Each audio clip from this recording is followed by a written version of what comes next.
मुझे अपना दास समझकर चाहे मुझ पर कृपा कीजिए या क्रोध कीजिए या फिर मेरे प्राण ले लीजिए। जिस प्रकार भी आपका यह क्रोध शांत हो सके, मैं वो उपाय करने को तैयार हूं। तुम भी कुछ कम धूर्त नहीं हो। भगवान शंकर का धनुष तोड़कर अब मुझे ही ज्ञान सिखा रहे हो। उधर तेरा छोटा भाई तेरी सम्मति से मुझे भड़काकर, मुझे क्रोध दिलाकर मेरा बल क्षीण कर रहा है, और इधर तू हमसे हाथ जोड़कर बड़ी अनुनय विनय कर रहा है। परंतु ये छल कपट और नहीं चल सकता। तुम समझते हो कि अपने आप को राम कहने से तुम परशुराम का भी सामना कर सकते हो, तो उठाओ शस्त्र और मेरे साथ युद्ध करो। मैं तुम्हें निहत्था नहीं मारूंगा, वीरोचित मृत्यु का अवसर दूंगा। और युद्ध नहीं करोगे तो भाई समेत तुम्हें अभी मार डालूंगा। प्रभु, यदि रण में हमें कोई ललकारे तो क्षत्रिय धर्म के अनुसार हम उससे अवश्य लड़ेंगे, चाहे वह स्वयं काल ही क्यों ना हो। परंतु हम रघुवंशियों का यह भी धर्म है कि हम गौ, ब्राह्मण और स्त्री पर हाथ नहीं उठाते। ब्राह्मण हमारे लिए सदा पूजनीय है और उनकी सेवा करना हमारा परम धर्म है। सो प्रभु और सेवक के बीच युद्ध कैसे हो सकता है? आपकी और हमारी बराबरी कैसे हो सकती है?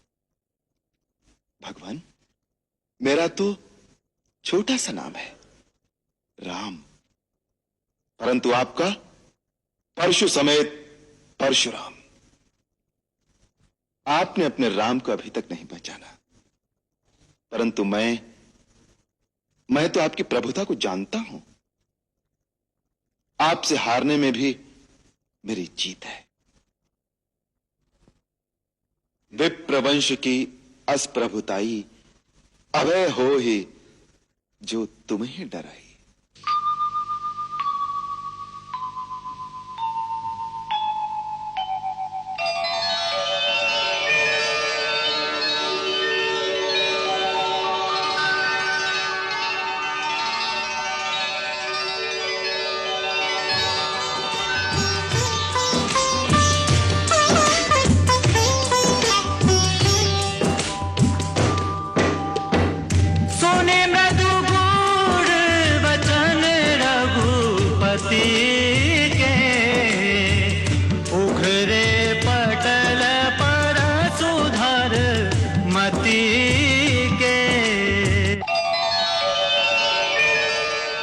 राम, ये धनुष है।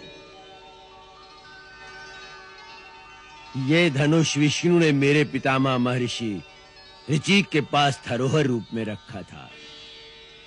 यदि विष्णु के इस धनुष पर तुम वान का संघान कर सको तो मेरा संदेह मिट जाएगा। मैं तुम्हें पहचान लूंगा। राम रमापति कर धन ले, खेचहु चाप मिटाए संदेह, खेचहु चाप मिटाए संदेह।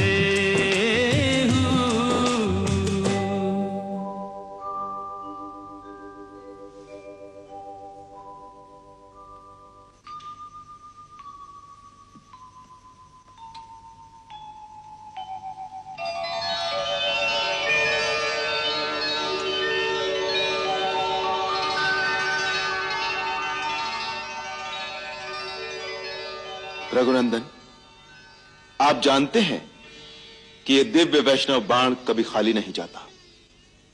परंतु एक तो आप ब्राह्मण हैं और दूसरे गुरु विश्वामित्र की बहन के पौत्र हैं, इसलिए मैं यह अमोघ बाण आप पर नहीं छोड़ सकता। अब आप बताइए कि मैं किसे नष्ट करूं? आपके पास मन की गति से सर्वत्र आने जाने की जो शक्ति है उसे, या आपने अपने तपोबल से जो पुण्य लोक अर्जित किए हैं उनका नाश करो। हे रघुनंदन, मेरी आवागमन की शक्ति का नाश न कीजिए। क्योंकि मैंने जब अपने गुरु कश्यप जी को ये सारी पृथ्वी दान की थी तो उन्होंने मुझे कहा था कि अब तुम मेरे राज्य में नहीं रह सकते। तब से मैं कभी भी पृथ्वी पर रात्रि में विश्राम नहीं करता।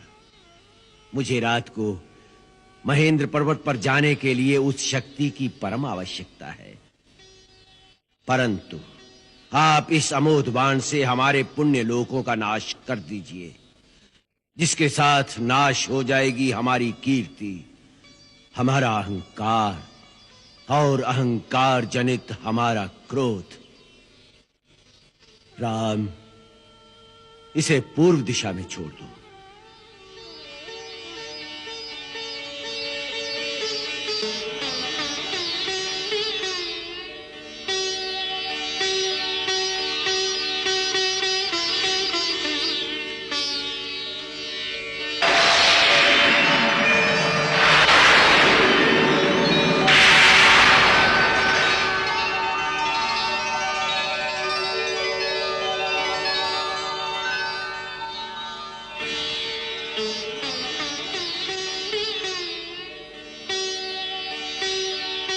जय रघुकुल तिलक,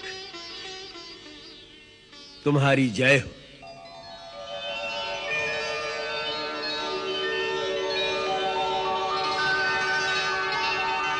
जनक, तुम्हारे कई जन्मों के पुण्य से श्री राम तुम्हारे धाम में आए हैं, और राम का यह संयोग स्वयं ब्रह्मा ने भगवान शिव जी के आशीर्वाद से ही निश्चित किया है।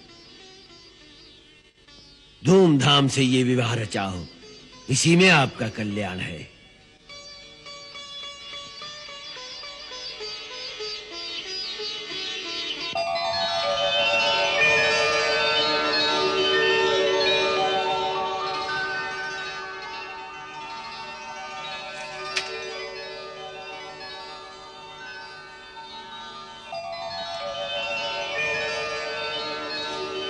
राम, तुम्हें पाकर हम धन्य हो गए।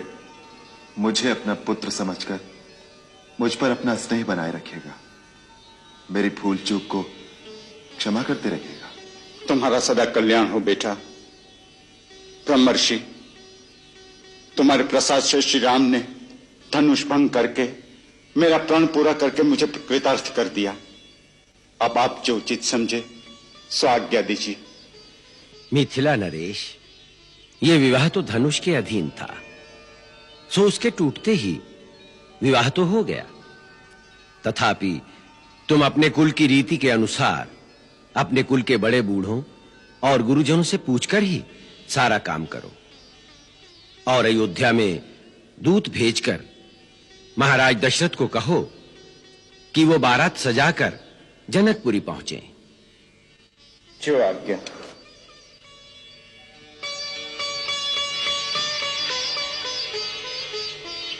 परशुराम के बारे में वाल्मीकि ने लिखा है कि परशुराम विष्णु के अंश अवतार थे। उन्होंने अपने पिता की हत्या का बदला लेने के लिए 21 बार धरती को क्षत्रियों से विहीन कर दिया। अंत में उन्होंने जब यह धरती अपने गुरु को दान कर दी, तब गुरु ने कहा कि अब तुम मेरे राज्य में नहीं रह सकते। इसी बात का इशारा परशुराम जी ने राम से किया है। अपने तपोबल से उन्होंने कई पुण्य लोक अर्जित कर लिए थे। अपनी सिद्धियों के कारण मन की गति से कहीं भी आ जा सकते थे। इसी कारण अंशावतार होते हुए भी उनमें बहुत अहंकार पैदा हो गया था। अहंकार बहुत सी बुराई की जड़ है, क्योंकि वो मनुष्य को अपने मत से अंधा कर देता है। उसे सामने वाले की महत्ता दिखाई नहीं देती।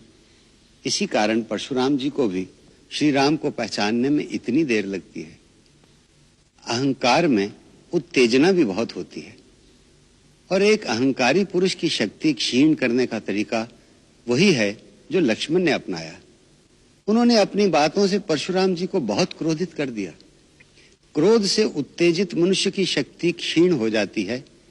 इसीलिए गंभीर परिस्थिति आने पर मनुष्य को उत्तेजित होने की बजाय शांत रहना चाहिए, तभी वो विजयी हो सकता है।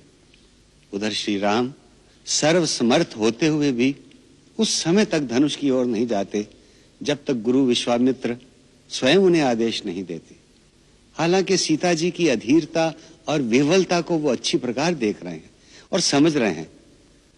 एक और मर्यादा का यह प्रतिबंध, परंतु दूसरी ओर मन ही मन श्री राम सीता की इस अधीरता में अपने प्रति उनके प्रेम की पराकाष्ठा को देखकर बराबर पुलकित भी हो रहे हैं।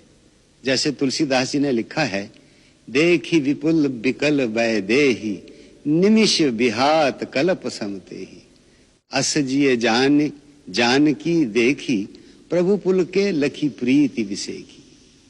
आज के जमाने में इस शिक्षा की कितनी आवश्यकता है ये सब जानते हैं। यदि आज का समाज इतना ही समझ ले तो रामायण की कथा सार्थक हो जाती है। आज के जमाने में यदि इसी प्रकार हम संयम और मर्यादा पाल सकें तो हमारे सामाजिक और व्यावहारिक जीवन में से बहुत से तनाव निकल जाएं और प्रेम का वातावरण चारों ओर फैल जाए। रामायण ऐसे ऊंचे विचारों की प्रेरणा स्रोत है। यही इस ग्रंथ की महानता है। जय श्री राम।